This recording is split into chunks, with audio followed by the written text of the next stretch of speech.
Halo semuanya, hari ini kita akan bahas soal ini. Jadi ada gambar sebuah rangkaian listrik yang ditanyakan adalah arus yang mengalir pada hambatan 1, 2, dan 3. Oke, langsung aja kita kerjakan ya soalnya. Sebelumnya kita akan tulis dulu yang diketahui dan ditanyakan. Jadi dari soal itu sudah diketahui hambatan yang pertama adalah 3 ohm, hambatan yang kedua itu adalah 4 ohm ya yang ini. Kemudian hambatan yang ketiga adalah 4 ohm juga. Lalu GGL yang pertama adalah 6 volt, GGL yang kedua adalah 8 volt. Nah, yang ditanyakan itu adalah I1, I2, dan I3.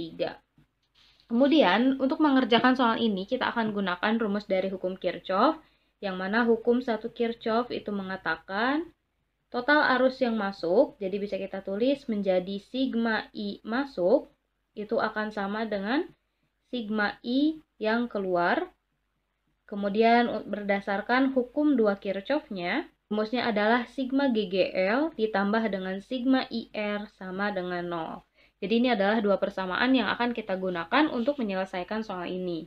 Nah, pertama kita akan gambarkan ulang terlebih dahulu ya gambarnya, tapi agak sedikit lebih besar dan keterangannya tidak usah kita tuliskan ya, biar lebih jelas aja gitu gambarnya. Seperti ini. Nah, gambarnya kurang lebih seperti ini. Lalu sekarang kita akan tentukan arah dari arusnya terlebih dahulu. Teman-teman sebenarnya di sini bebas sih arah arusnya itu mau kemana gitu, terserah teman-teman. Kita buat di titik percabangan ini ya. Kita asumsikan arah arus dari hambatan yang pertama atau I1 itu adalah ke kanan. Kemudian untuk I2-nya kita asumsikan ke bawah dan I3 itu ke sini ya, masuk juga. Ini kita asumsikan aja. Yang penting ada yang masuk ke cabang, di sini percabangannya, dan ada yang keluar. Nah, I1 dan I3 itu masuk ke dalam cabang, dan I2 yang keluar, kayak gitu. Asalkan ada yang masuk dan ada yang keluar. Jadi gak boleh tiga-tiganya itu masuk ke cabang, atau tiga-tiganya itu keluar dari cabang. Oke, langsung saja. Selanjutnya, kita akan menentukan arah loopnya. Kita asumsikan arah loopnya itu seperti ini, atau berlawanan arah, searah ya, dengan perputaran jarum jam. Kemudian untuk arah loop yang ini juga sama aja, arahnya ke sini ya. Untuk yang ini berlawanan arah dengan perputaran jarum jam. Oke, setelah menentukan arah loop, kita akan tinjau loop yang pertama dulu. Jadi tinjau loop yang pertama. Loop yang pertama itu yang ini ya, ini loop yang kedua. Nah, kita lihat, kita akan gunakan rumus dari hukum kedua Kirchhoff yang ini, yaitu sigma GGL, simbolnya itu adalah E, ditambah dengan sigma IR sama dengan 0. Nah, kita perhatikan untuk GGL-nya terlebih dahulu. Ini adalah arah loop. Ketika arah loop menemui GGL yang pertama, ini adalah GGL pertama, itu ditemukan yang pendek terlebih dahulu, garis yang pendek. Garis yang pendek itu menandakan kutub negatif dan garis yang panjang menandakan kutub positif. Berarti GGL yang pertama itu akan bernilai negatif, negatif GGL 1, karena ditemui oleh loopnya itu yang negatif dulu. Sedangkan untuk GGL 2 yang sebelah sini, ini kan loop akan bergerak seperti ini. Nah, berarti loop itu akan menemui bagian panjang dulu. Bagian panjang itu yang positif. Sehingga GGL yang kedua akan bernilai positif. Jadi ditambah E2 seperti ini. Kemudian untuk arah arusnya, ini searah ya semuanya dengan loop. Jadi arah I1 itu searah dengan loop, berarti ditambah aja I1 dikali R1 ditambah dengan I2 dikali R2. Nah, sekarang kita masukkan nilai-nilainya ya. GGL1 adalah 6, jadi min 6 ditambah GGL2 adalah 8, ditambah I1 itu belum diketahui, dikali ya, R1-nya adalah 3, kemudian R2-nya itu adalah 4, sama dengan 0.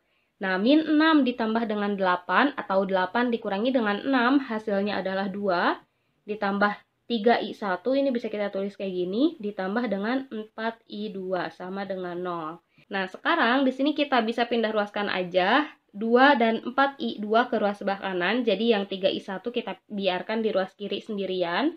Jadi 3I1 sama dengan, ini kan positif, berarti pindah ruas jadi negatif, min 2 dikurangi 4I2. Kemudian 3-nya juga kita pindah ruaskan ke kanan, jadi min 2, min 4I2 dibagi dengan 3. Ini adalah persamaan yang pertama, kita tulis kayak gini. Oke, sekarang yang kedua, kita akan tinjau loop yang kedua, ya. Langkah yang kedua, kita tinjau loop yang kedua. Sama ya, untuk persamaannya kayak gini, sigma GGL ditambah dengan sigma IR, sama dengan 0. Kita lihat loop yang kedua, kita mulai dari GGL terlebih dahulu. Ini adalah arah loopnya, sehingga untuk GGL-nya yang pertama ditemui oleh loop itu adalah yang bagian panjang atau positif. Berarti GGL2 itu bernilai positif. Jadi kita tulis E2. Kemudian karena hanya ada satu GGL ya, berarti udah kayak gitu aja. Kemudian untuk arah arusnya juga searah ya dengan arah loop. Jadi ditambah dengan I3R3 ditambah dengan I2R2 sama dengan 0. Sekarang kita tinggal masukkan nilai-nilainya. GGL2 itu adalah 8 ditambah I3 itu yang ingin kita ketahui, R3-nya adalah 4. Kemudian I2, R2-nya adalah 4 juga sama dengan 0. Di sini 8 bisa kita pindah ruaskan ke kanan, jadi 4I3 ditambah 4I2 sama dengan 8. Kemudian di sini biar kita sederhanakan ya, kedua ruasnya bisa kita bagi dengan 4. Jadi I3 ditambah I2 sama dengan 8 dibagi 4 hasilnya 2. 4 dibagi 4 itu 1 ya teman-teman, jadi bisa kita tulis kayak gini. Nah, kemudian bisa kita pindah ruaskan nih I2-nya ke ruas kanan, jadi I3 sama dengan 2 dikurangi I2. Ini adalah persamaan yang nomor 2. Oke, kita udah tinjau masing-masing loopnya. Sekarang langkah yang ketiga, kita akan tinjau untuk yang ini nih, di percabangan. Jadi gimana ya? Tinjau arus di percabangan gitu ya. Kita bahas bahwa hukum 1 Kirchhoff itu mengatakan total arus masuk sama dengan total arus keluar. Kita lihat di sini sigma I masuk itu sama dengan sigma I keluar. Di sini yang masuk, ini keluar ya. Di sini yang masuk itu adalah I1 dan I3 ya. Ke dalam percabangan yang masuk ke sini itu adalah I1, I3. Berarti I1 ditambah I3. Kemudian yang keluarnya adalah I2. Nah, kita lihat nih teman-teman. Untuk I3-nya kita akan masukkan yang ini. 2 dikurangi I2. Kita masukkan dulu itu. I1 ditambah I3-nya adalah 2 dikurangi I2 sama dengan I2. Kemudian min I2 bisa kita pindah ruaskan ke kanan. Jadi I1 ditambah 2, jadi I2 ditambah dengan I2. Kayak gitu ya. Jadi I1 ditambah 2, I2 ditambah I2 adalah 2I2. Kemudian 2 yang di ruas kiri bisa kita pindah ruaskan ke kanan. Jadi I1 sama dengan 2I2 dikurangi dengan 2 kayak gini. Lalu selanjutnya ini I1-nya kita masukkan yang ini teman-teman. Yaitu min 2 min 4I2 dibagi dengan 3 sama dengan 2I2 min 2. Lalu kita kalikan atau pindah ruaskan 3-nya ke ruas kanan. Jadi min 2 min 4I2 sama dengan 3 dikali 2I2 min 2. Kemudian kita tinggal kalikan aja. Yang sebelah sini kita tulis ulang. 3 dikali 2I2 adalah 6I2. 3 dikalikan dengan min 2 adalah min 6. Kemudian kita kumpulkan yang tidak ada I2-nya di ruas kiri. Jadi min 2, min 6-nya pindah ke kiri ditambah dengan 6 sama dengan 6I2. Kemudian ini min 4I2 pindah ruas juga ke kanan. Jadi ditambah 4I2. Kita kumpulkan yang ada I2-nya ke kanan. Min 2 ditambah 6 atau 6 dikurangi 2 hasilnya adalah 4. 6I2 ditambah 4I2 adalah 10I2. Kemudian 10 bisa pindah ruas ke kiri, jadi 4 dibagi 10 sama dengan I2. 4 dibagi 10 hasilnya adalah 0,4.